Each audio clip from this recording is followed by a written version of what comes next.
They're called the Scavengers. Their mission, to rebuild history. I know one thing, we need to build some kind of cage, you know, some belly, some rib cage of this beast. But this time, build it bigger, stronger, and even deadlier. They're led by Mark Bradford, a man who never backs down from a challenge. He's a designer and builder of all that is huge, dangerous, and absurd. His right-hand man is legendary West Coast fabricator and welder Tom Kennedy. The rest of the team is just as tough. Lisa Stewart, one of Mark's chief assistants. Ironworker Raya Miller. Go-to guy Ricardo Strada. And welder Mark DeClerc. They'll face distractions. You got all of them? I got all of them. Breakdowns. Everything takes longer than we think it is. Failure.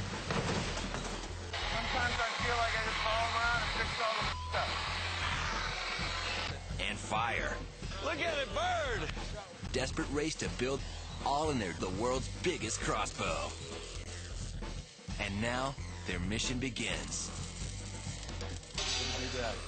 What's going on?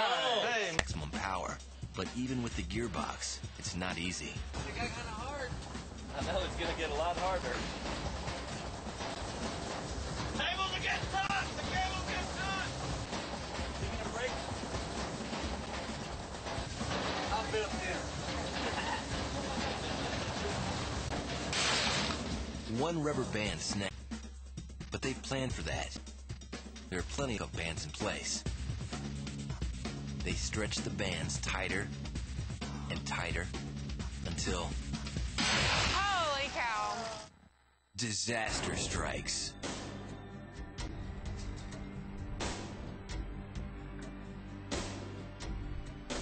All the rubber bands have broken. Their only power source is gone, and there's no backup.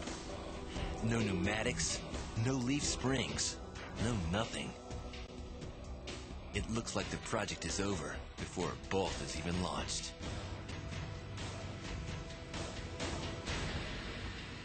This is like the worst thing that could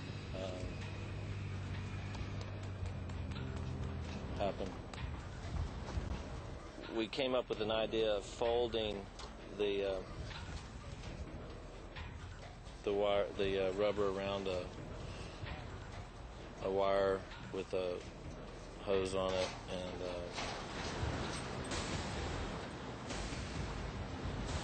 it was a mistake. It's a mistake that might have cost us this whole project.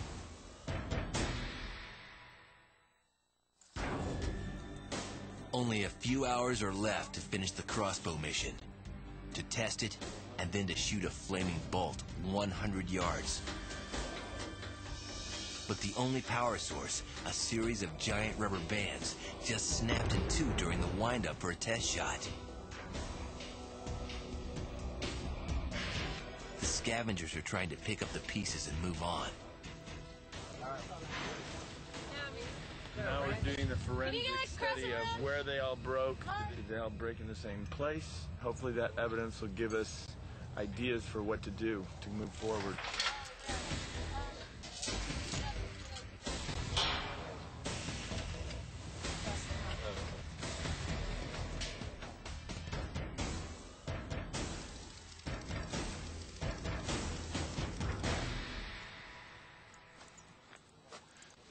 There's no way we can put the shackles on there. It'll be too much weight.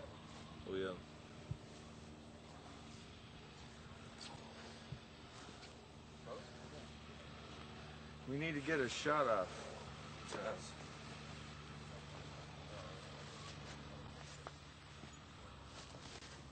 Choke it. No way. Let me help you pull. That's it. That's it. We're doing it. This way. Tying a rope to the end of the rubber is incredibly low-tech, but it looks like it might work. It lets them tie one end of the rubber directly to the cable that pulls the bowstring taut, while the shackle anchors the other end to the take-up reel in the gearbox. They use up the last few hours of daylight tying ropes to the rubber bands and hooking them into the crossbow. By nightfall, it's time for another try.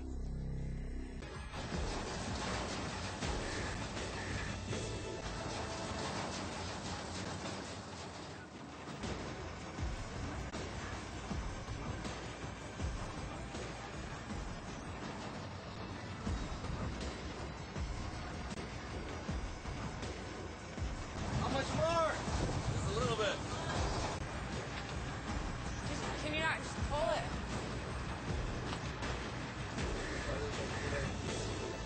Where's Tim going?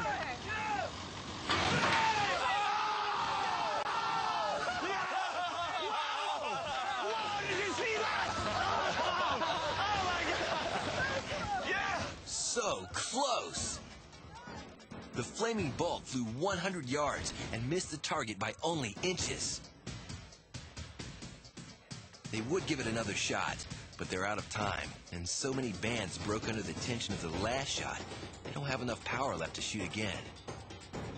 The mission is over, but there's still some unfinished business.